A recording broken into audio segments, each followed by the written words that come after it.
Pretty much anybody will tell you that exercise is healthy and required in order to maintain health. And to a certain extent, it is. Like a still pond, a still sedentary body will become a breeding ground for putrefaction and disease. But having said that, the definition and perception of exercise has been perverted, distorted, taken to an extreme, and made into a multi-billion-dollar industry. The Western world as a whole has adapted an all-or-nothing mentality in all areas of life, and a rejection of nuance or reasonability is apparent. Nuance and reason are much less profitable than becoming obsessed with an activity that releases dopamine, appeases one's vanity, and serves to help create a reassuring identity. A couple of weeks ago, I was in Paris, France, and noticed quite a lot of joggers passing me by while walking my dog in the park. It seemed like all of them had the latest gear. They had the leggings, smartwatches, tracking their pulse, their calories burned, and the latest ergonomic running shoes. And something bothered me about watching these joggers, but it took me a few days of thinking about it to figure out why, and here it is.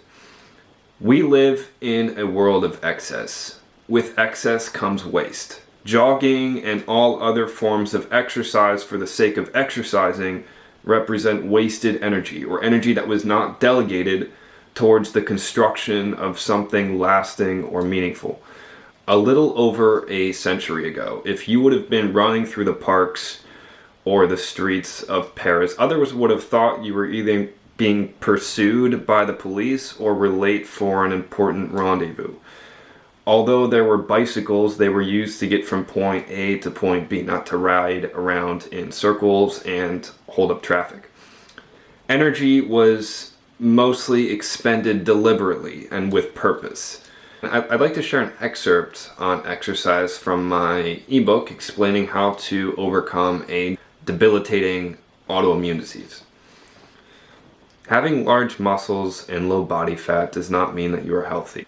If anything, oversized muscles and an obsession with intense physical exertion represents ill health. Most people do not exercise and lift weights for their health, but for the admiration of others at the expense of their health.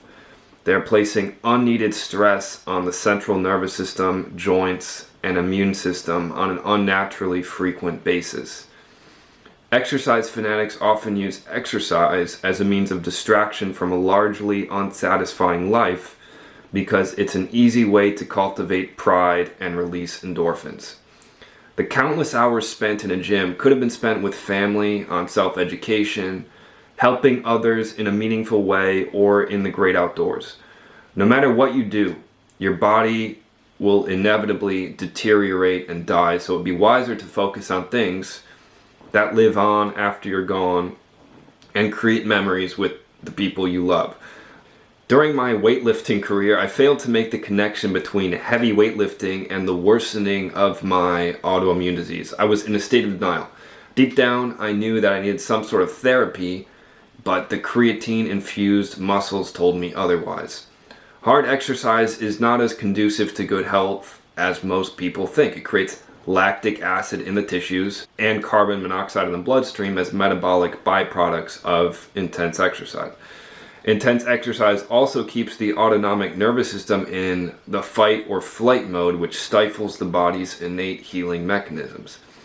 People that live well into their 90s and beyond are not typically exercise fanatics, but they don't live sedentary lives. They have a sense of purpose, they move their body, and they spend time outside. Since ending my gym membership, I have since gotten a dog and go for daily walks in the nearby forest, which is much more rejuvenating than spending hours in a crowded indoor gym filled with blaring music and insecure people.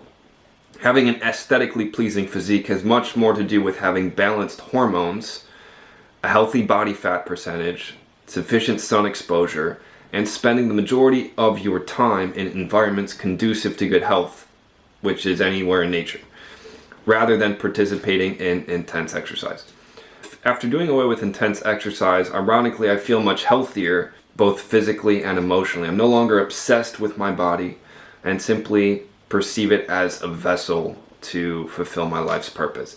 I also have a better perception of food. I would justify binging on food because I lifted weights or I did high intensity interval training or something like that. Now I intuitively eat when I'm hungry and stop before I'm full. There are no more restrictive diets. Another benefit is that I have more time on my hands to read, write, work on my French, play the piano, keep in touch with my family.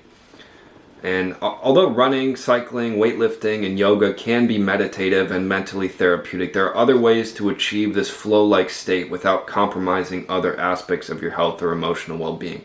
Some of these activities could be taking up a musical instrument, sewing, painting, drawing, creative writing, woodworking, cooking.